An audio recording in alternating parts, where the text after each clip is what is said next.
अगर मैं core concepts की बात करता हूं तो आप सब लोगों को इसके बारे में ज्यादा डिटेल में पता चलेगा प्रीवियस ईयर्स के क्वेश्चंस को एनालाइज करके। अपने सब्जेक्ट ओरिएंटेड और एग्जाम ओरिएंटेड चीजों के बारे में ही प्रैक्टिस करें, उसके बियॉन्ड जाने की कोशिश जो है वो आप लोगों ने नहीं करनी है। और ज्यादा से ज्यादा मॉक टेस्ट लगाने के लिए आप लोगों को क्या करना है, आप लोगों को प्रीवियस ईयर पेपर्स को एक बार देखना है। दूसरी चीज कि प्रीवियस ईयर को जब मैं सॉल्व कर रहा हूं तब भी तो मैं मॉक टेस्ट ही दे रहा हूं, और अभी भी आप मॉक टेस्ट के बारे में बात करें, मॉक टेस्ट प्रैक्टिस के बारे में बात करें, नहीं सर। देखो दोनों चीजों में फर्क है। Hello dear students, how are you all? I hope आप सब लोग बहुत बेहतर होंगे। मैं प्रिंस स्वागत करता हूं आप सबका एक बार फिर से आपके अपने चैनल सीयूटी पीजी वाला पे। जैसे कि अब आप लोगों को पता है कि हमारे एग्जाम के लिए बहुत कम समय बचा है, तो क्या आप लोगों की मास्टर स्ट्रैटेजी रहनी चाहिए जिसके थ्रू आप लोग अपने 30 दिन के अंदर अपने एग्जाम को क्लियर कर सकते हैं। कौन कौन सी चीजें हैं, कौन कौन से पॉइंट्स हैं जो आप लोगों को कंसिडर करने चाहिए इकोनॉमिक्स के अंदर, जो कि आपका COQP 10 है, तो बात करेंगे। लेकिन उससे पहले डिस्कस कर लेते हैं क्या इंपॉर्टेंट चीजें हैं जो आप लोगों को कंसिडर करनी चाहिए एग्जाम देने से पहले। सबसे पहले आप लोगों को क्या करना है, revision of core concept is very much important. Core concepts के ऊपर आप लोगों को काफी ज्यादा ध्यान देना है। अगर मैं कोर कॉन्सेप्ट्स की बात करता हूं तो आप सब लोगों को इसके बारे में ज्यादा डिटेल में पता चलेगा प्रीवियस ईयर्स के क्वेश्चंस को एनालाइज करके, कि प्रीवियस ईयर क्वेश्चंस के अंदर कौन कौन से ऐसे मेजर एरियाज है जहां पर एग्जामिनर ने आप लोगों से क्वेश्चंस को काफी ज्यादा डिटेल में पूछा हुआ है। एग्जाम्पल के तौर पर अगर आप लोग देखेंगे तो आप लोग को वहां पर नजर आएगा कि स्टैट्स से काफी ज्यादा क्वेश्चंस पूछे गए हैं, मैक्रो इकोनॉमिक्स के क्वेश्चंस की बहुत ज्यादा इंपॉर्टेंस है, इंटरनेशनल ट्रेड थ्योरी से कहीं ना कहीं एग्जाम के अंदर क्वेश्चंस पूछे गए हैं, टैक्सेशन वाला जो एरिया है वहां से क्वेश्चंस बहुत ज्यादा इंपॉर्टेंट है, बजट वाला जो पोर्शन है वहां से आपके एग्जाम के अंदर क्वेश्चन जो वो काफी ज्यादा पूछे जाते हैं। तो सबसे पहले आप लोग रिवीजन के ऊपर ध्यान देंगे, किसके ऊपर, कोर कॉन्सेप्ट्स के ऊपर। और कोर कॉन्सेप्ट्स को बेस बनाने के लिए मैं आप लोगों को एक बार जरूर ये रिकमेंड करूंगा कि एनसीईआरटीज को भी फॉलो कर लीजिएगा। एक बार 11th 12th क्लास की एनसीईआरटीज को जरूर एक बार रेफर कर लीजिएगा, ताकि आप सब लोगों को एक बार ब्रॉड आइडिया जो है चीजों का लग जाए। इसके बाद मैं आप लोगों के साथ बात करता हूं तो सेकंड पॉइंट पर यहां पर जो आप लोगों को चीजें नजर में आती है, that is practice with past year papers. Previous year papers की इंपॉर्टेंस बहुत ज्यादा हो जाती है। अब क्योंकि लास्ट का समय है तो लास्ट के समय के अंदर मैं ये मानकर चल रहा हूं कि आप लोगों ने काफी हद तक सिलेबस को कवर भी कर रखा होगा, राइट। तो अब आप लोगों को मॉक टेस्ट ज्यादा से ज्यादा लगाने हैं, और ज्यादा से ज्यादा मॉक टेस्ट लगाने के लिए आप लोगों को क्या करना है, आप लोग को प्रीवियस ईयर पेपर्स को एक बार देखना है। दूसरी चीज आप लोग क्या कर सकते हैं, जो अभी रिसेंटली हमारी मॉक टेस्ट सीरीज जो है वो रिलीज हुई है, उस मॉक टेस्ट सीरीज को भी आप लोग क्या कर सकते हैं, परचेज कर सकते हैं। उस सीरीज को भी आप लोग ले सकते हैं, क्योंकि वो सीरीज जो है वो स्पेसिफिकली आपके एग्जाम ओरिएंटेड पर्सपेक्टिव से ही बनाई गई है। थर्ड नंबर पर मॉक टेस्ट को प्रैक्टिस करिए, पास्ट ईयर्स पेपर्स को दीजिए, मॉक टेस्ट को दीजिए। मॉक टेस्ट आप लोग हमारे जो है वो ले सकते हैं। और लास्ट में आपको टारगेटेड प्रैक्टिस करनी है। टारगेटेड प्रैक्टिस का मतलब क्या है कि सर आप लोग अपने सब्जेक्ट ओरिएंटेड और एग्जाम ओरिएंटेड चीजों के बारे में ही प्रैक्टिस करें, उसके बियॉन्ड जाने की कोशिश जो है वो आप लोगों ने नहीं करनी है। इस समय पर आप लोगों को इस चीज के ऊपर ज्यादा ध्यान देना है कि आपके एग्जाम के अंदर क्या क्वेश्चन पूछे जाते हैं, और उनके ओरिएंटेड ही आप लोग चीजों को आगे लेकर चले। अभी ज्यादा पढ़ने का कोई फायदा नहीं है, क्योंकि पहले एग्जाम क्लियर हो जाए, उसके बाद जब हम मास्टर्स करेंगे तो चीजों को काफी ज्यादा डिटेल में वैसे भी पढ़ने वाले हैं। तो अभी नॉलेज के पीछे कम जाइए, एग्जाम को क्लियर करने की अप्रोच के ऊपर ज्यादा फोकस करिए। अब कई बार हमारे माइंड में एक क्वेश्चन आता है कि सर सब कुछ पढ़ लेते हैं, जो जो सारी चीजें बची हुई है 30 दिन के अंदर सब कुछ कवर कर लेते हैं। बच्चा लोग बताना चाहता हूं कि इस समय पर आप लोगों को इन्हीं चीजों के ऊपर ज्यादा फोकस करना है जो कि आपके एग्जाम के अंदर आने वाली है। नॉलेज लेने के लिए तो फिर आपके पास पूरी लाइफ बची है, क्योंकि आपके जब एग्जाम के अंदर क्वेश्चन पूछे जाते हैं वो आपको कुछ सेट ऑफ बेसिस हैं, उन बेसिस के ऊपर ही क्वेश्चंस को पूछा जाता है, राइट। ऑलरेडी एग्जामिनर के माइंड में चीजें रहती हैं और सेट ऑफ टॉपिक्स हैं, वहीं से ही आपके एग्जाम के अंदर क्वेश्चंस आते हैं और वही आप लोग को फॉलो करने चाहिए। अब इन पॉइंट्स को थोड़ा सा डिटेल में और समझ लेते हैं, और ये पॉइंट्स यहाँ पर क्या आप लोगों के सामने बोलते हैं ये एक बार थोड़ा सा देख लेते हैं।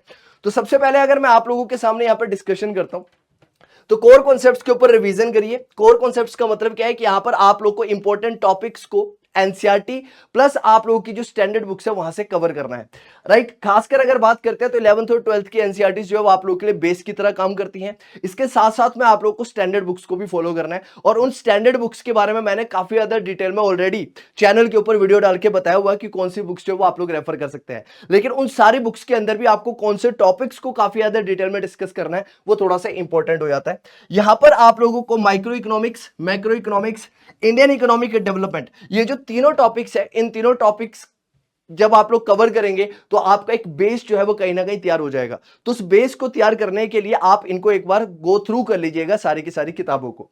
उसके बाद राइट उन टॉपिक्स के ऊपर ज्यादा ध्यान देना है जिनकी वेटेज आपके एग्जाम पर्सपेक्टिव से ज्यादा है। यही चीज मैंने आप लोग को बताने की कोशिश करी कि उस चीज के ऊपर ज्यादा फोकस करिए, उन चीजों को ज्यादा एनालाइज करने की कोशिश करिए जिसकी प्रायोरिटी एग्जाम पर्सपेक्टिव से ज्यादा है। नॉलेज पर्सपेक्टिव से बेशक अभी वो बहुत ज्यादा इंपॉर्टेंट ना हो, आपके एग्जाम के अंदर एग्जामिनर नहीं पूछ रहे हैं उन क्वेश्चन से, तो उन पॉइंट्स को अभी के लिए छोड़ दीजिए, क्योंकि लास्ट के 30 दिन के अंदर ये ज्यादा इंपॉर्टेंट हो जाता है कि जो आपके एग्जाम के अंदर क्वेश्चन रिपीटेडली पूछे गए हैं उन क्वेश्चंस के ऊपर ज्यादा फोकस करिए। राइट जैसे कि आप लोग देखेंगे तो स्टैटिस्टिक्स से क्वेश्चन जो है वो डेफिनेटली पूछे जा रहे हैं। मेजर्स ऑफ सेंट्रल टेंडेंसी का क्वेश्चन एग्जाम के अंदर आता है। इंटरनेशनल ट्रेड थ्योरी का क्वेश्चन एग्जाम के अंदर आता है। राइट और इन्हीं सारे टॉपिक्स को इसी हिसाब से आप लोगों ने देखना है। कॉब डगलस फंक्शन से क्वेश्चन एग्जाम के अंदर पूछा जाता है, तो इनको प्रायोरिटाइज बेसिस पे कर लीजिए। अगर आप लोगों ने कर लिया है तो वेल एंड गुड है, नहीं किया है तो एक बार रिवाइज करके उन टॉपिक्स को फटाफट से करने की कोशिश जो है वो आप लोगों ने जरूर करनी है। सेकंड, प्रीवियस ईयर पेपर्स के साथ में प्रैक्टिस करिए। अब मॉक टेस्ट देने से पहले प्रीवियस ईयर क्वेश्चंस को एक बार प्रैक्टिस करिए। प्रीवियस ईयर क्वेश्चन से आपको एक आइडिया लगेगा। क्या आइडिया लगेगा कि एग्जामिनर कैसे क्वेश्चंस को एग्जाम के अंदर पूछता है, कि क्या मैं उस स्टेट में हूं कि मैं उन क्वेश्चंस के आंसर जो है बहुत अच्छी तरह से कर पा रहा हूं, है ना। वो ज्यादा इंपॉर्टेंट है। क्यों? क्योंकि सर जब मैं प्रीवियस ईयर क्वेश्चंस को देखता हूं तो मुझे पता चल जाता है कि एग्जामिनर का माइंडसेट क्या है। राइट तो इसको बोला जाता है, इस अप्रोच को जनरली बोला जाता है right concept with questions. Right आप पहले क्वेश्चंस को देख रहे हैं, उसके ऑप्शंस को एनालाइज कर रहे हैं, चारों ऑप्शन के थ्रू जाइए और चारों ऑप्शंस के अंदर जो पॉइंट लिखे गए उन कॉन्सेप्ट्स को क्लियर करिए। ये भी एक बेहतर अप्रोच बन जाती है इस समय पर आपके एग्जाम को क्लियर करने की। तो यहां पर क्या बोला जाता है, कम से कम 3 से 5 previous year CUET PG economics के क्वेश्चन पेपर्स को आप लोगों ने कवर करना है। आप लोगों को डिफिकल्टी लेवल को समझने की कोशिश करनी है। अगर जनरली मैं यहां पर डिफिकल्टी लेवल की बात करता हूं तो आपके एग्जाम के अंदर जनरली राइट इजी से लेकर मॉडरेट लेवल तक ही क्वेश्चन जो है वो आप लोगों को पूछता हुआ एग्जामिनर नजर आता है। राइट कैसे होता है, एक इजी लेवल का क्वेश्चन होता है और दूसरा मॉडरेट लेवल के क्वेश्चंस होते हैं। डिफिकल्ट लेवल के क्वेश्चंस अभी तक तो इस एग्जाम के अंदर नहीं देखे गए हैं जब से आपका ये एग्जाम चला हुआ है। उसके बाद आप लोगों को अपनी परफॉर्मेंस को देखना है। हर पेपर को आप लोगों ने एनालाइज करना है। एनालाइज करने के बाद अपनी परफॉर्मेंस को देखिए, चेक करिए कि कौन कौन से एरियाज है जहां पर आप लोग बहुत बेहतर करने लग रहे हैं और कौन से ऐसे एरियाज है जिनके ऊपर आप लोग को थोड़े से एफर्ट्स ज्यादा करने की जरूरत है। जिन एरियाज के ऊपर एफर्ट ज्यादा डालने की आप लोग को लगता है रिक्वायरमेंट है, उनको थोड़ा सा प्रायोरिटाइज करने की कोशिश करिए, उनको प्रायोरिटी बेसिस पर कंप्लीट करने की कोशिश करिए। थर्ड पॉइंट हमारे पास आता है मॉक टेस्ट। अब सर एक चीज हमें पहले ये बता दीजिए कि प्रीवियस ईयर को जब मैं सॉल्व कर रहा हूं तब भी तो मैं मॉक टेस्ट ही दे रहा हूं और अभी भी आप मॉक टेस्ट के बारे में बात करें, मॉक टेस्ट प्रैक्टिस के बारे में बात करें। नहीं सर, देखो दोनों चीजों में फर्क है। प्रीवियस ईयर क्वेश्चन से आपको यह पता चलता है कि एग्जामिनर की अप्रोच क्या है, जो आपसे एग्जामिनर पेपर लेने लग रहा है वो क्या चाहता है आप लोगों से, कि आपको कौन कौन से टॉपिक्स के बारे में जरूर पता होना चाहिए। और जो दूसरा मॉक टेस्ट है उसके अंदर आपको यह पता चलता है कि सर आपकी प्रिपरेशन कैसी है, आपने जो पूरा साल भर में पढ़ाई करी उसकी प्रिपरेशन कैसी है, क्योंकि यहां पर आपके मल्टीपल जगह से क्वेश्चंस को जो है पुट इन किया जाता है। और इस मॉक टेस्ट के लिए आप लोग हमारी मॉक टेस्ट सीरीज को क्या कर सकते हैं, परचेज कर सकते हैं, ताकि आप लोगों को और ज्यादा बेहतर एनालिसिस हो सके आपके एग्जाम की। तो यहां पर आप लोगों को फुल लेंथ मॉक टेस्ट देने हैं, रेगुलर बेसिस पर देने हैं। राइट और कम से कम 5 से 7 मॉक टेस्ट देने की कोशिश जरूर करिएगा। उसके बाद आप लोगों ने इससे फायदा क्या होगा, अगर आप मॉक टेस्ट देते हो तो इससे आप लोगों को क्या बेनिफिट देखने के लिए मिलेगा। तो सबसे पहले आपको एग्जैक्टली वैसी ही सिचुएशन देखने के लिए मिलेगी जैसे कि आपकी एग्जाम के अंदर होगी। राइट आपकी टाइम मैनेजमेंट जो है वो भी यहां पर इंप्रूव होने वाला है। देखो दूसरी चीज यहां पर क्या बेनिफिट है, प्रीवियस ईयर क्वेश्चंस को सॉल्व करोगे तो आप अपने तरीके से बैठकर चीजों को सॉल्व कर रहे हो, लेकिन जब आप मॉक टेस्ट को दे रहे हो तो आपको एग्जैक्टली वैसा ही सिनेरियो मिलता है, या फिर आप कह सकते हैं आपको वैसा ही एक एनवायरनमेंट मिलता है जैसे कि आप एग्जाम के अंदर पेपर देने वाले हैं। जैसे अगर मान लेते हैं अगर आपका जो एग्जाम है वो 1 घंटे का है तो एग्जैक्टली वैसे ही आप लोगों को क्वेश्चन पुट इन होंगे, 1 घंटे का टाइम मिलेगा और आप टाइम मैनेजमेंट के ऊपर भी थोड़ा सा यहां पर फोकस कर पाएंगे। आपको यहां पे मॉक टेस्ट के रिजल्ट को क्या करना है, आइडेंटिफाई करना है। ऐसा नहीं है कि सिर्फ मॉक टेस्ट को दिया और छोड़ दिया, मॉक टेस्ट को एनालाइज करना है। एनालाइज करने के बाद अपनी स्ट्रेंथ को समझिए, अपनी वीकनेस को समझिए कि अगर यहां से क्वेश्चन आ रहा है तो मैं सही करने लग रहा हूं, अगर यहां से क्वेश्चन मेरे पास आ रहा है तो ये क्वेश्चन मेरा गलत होने लग रहा है, तो अगर मेरे पास ये क्वेश्चन गलत हो रहा है तो मुझे इसको सही करना है और मैं इसको सही कैसे कर सकता हूं। फिर आता है टारगेटेड प्रैक्टिस। टारगेटेड प्रैक्टिस के ऊपर ध्यान दीजिए। मैंने फिर बताया आप लोगों को कि नॉलेज के ऊपर ध्यान मत दीजिए, अभी लास्ट का समय है तो इसके ऊपर अभी इस चीज के ऊपर मत जाइए कि मुझे बहुत ज्यादा नॉलेज लेना है, नहीं, इस चीज के ऊपर ज्यादा फोकस करिए कि एग्जामिनर कहां से क्वेश्चन पूछ रहा है, उन क्वेश्चंस के ऊपर एम्फेसाइज करिए और उन क्वेश्चंस के बेसिस पर ही चीजों को आगे लेकर जाने की कोशिश करिए। राइट, तो यहां पर भी यही बात बोली गई है कि आपको वैसे क्वेश्चंस को प्रैक्टिस करना है, राइट, जो आपके लिए वीकेस्ट एरियाज है और उसको आप लोग पता कर सकते हैं कहां से, मॉक टेस्ट से और पास्ट ईयर पेपर से। टॉपिक वाइज प्रैक्टिस करिए क्वेश्चंस को ताकि आपके स्पेसिफिक कॉन्सेप्ट जो है वो सही हो सके।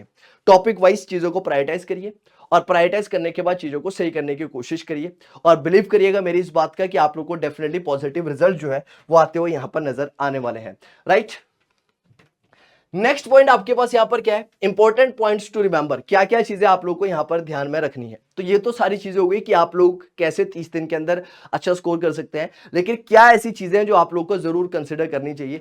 सबसे पहले आता है टाइम मैनेजमेंट। टाइम मैनेजमेंट बहुत ज्यादा इंपॉर्टेंट है क्योंकि आपके पास या फिर हर एक बच्चा जो इस एग्जाम की तैयारी करने लग रहा है उसके पास एक स्पेसिफिक ही टाइम है और उस टाइम के अंदर ही उसको पेपर देना है और वहीं से ही बच्चा निकल कर आएगा जो कि सबसे पहले रैंक लेकर आएगा और वहीं से एक बच्चा निकल कर आएगा जो सबसे लास्ट में रैंक लेकर आएगा। तो इसके अंदर उसको क्या करना चाहिए, तो सबसे ज्यादा इंपॉर्टेंट आप लोगों के लिए हो जाता है कि अगर आप टॉप रैंक के अंदर आना चाहते हो तो टाइम मैनेजमेंट के ऊपर आप लोग को ध्यान देना पड़ेगा। आपको सही टाइम के ऊपर सारे के सारे क्वेश्चंस को कवर करना होगा। आपको ये चेक करना होगा कि कौन सा क्वेश्चन लेंथी है, कौन सा क्वेश्चन शॉर्ट है, कौन सा क्वेश्चन मैं इमीडिएटली कर पा रहा हूं, कौन सा क्वेश्चन को करने के लिए मुझे थोड़ा सा टाइम लग रहा है, कौन सा क्वेश्चन मुझे स्किप करना है, कौन से क्वेश्चन का आंसर देना है, कौन से क्वेश्चन का आंसर नहीं देना है। देन आप stay calm and focused, right, focused रहिए। इस समय पर जो सबसे ज्यादा इंपॉर्टेंट है वो है आपका फोकस होना। अगर आप फोकस हैं चीजों को लेकर तो आप एग्जाम को निकाल ले जाएंगे अगर आपने पूरे साल में प्रिपरेशन करी है।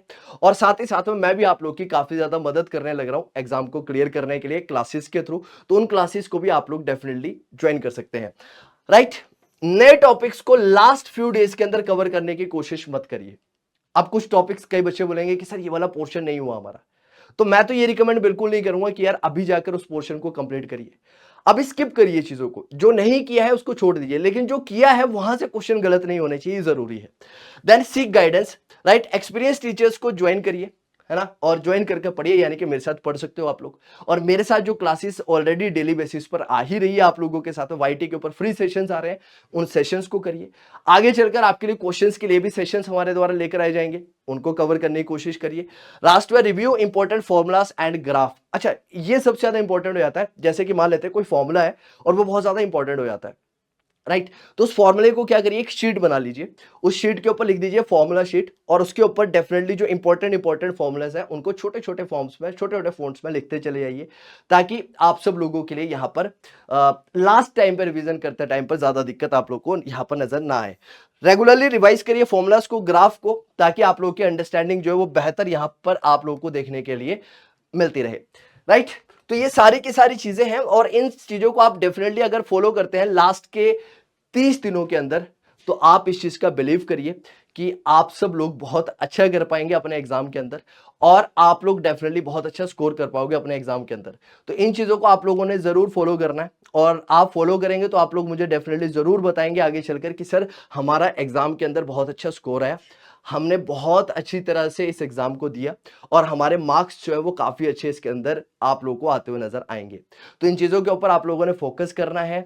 इस वीडियो को लेकर आने का मेन ऑब्जेक्टिव यही था ताकि आप लोग इस समय पर क्या चीजें करें और क्या चीजें आप लोगों को अवॉइड करनी चाहिए। तो उम्मीद करता हूं कि आप सब लोगों के लिए सेशन बहुत ज्यादा इंपॉर्टेंट रहा होगा और अगर आपको ये सेशन इंपॉर्टेंट लगा है तो आप सब लोगों ने कमेंट करके जरूर बताना है मुझे कि सर आप लोगों को ये सेशन या फिर ये जो मेरी गाइडेंस है लास्ट 30 दिन के लिए कैसी लगी। मिलते हैं आप सब लोगों से अगले सेशन में, तब तक के लिए टेक केयर।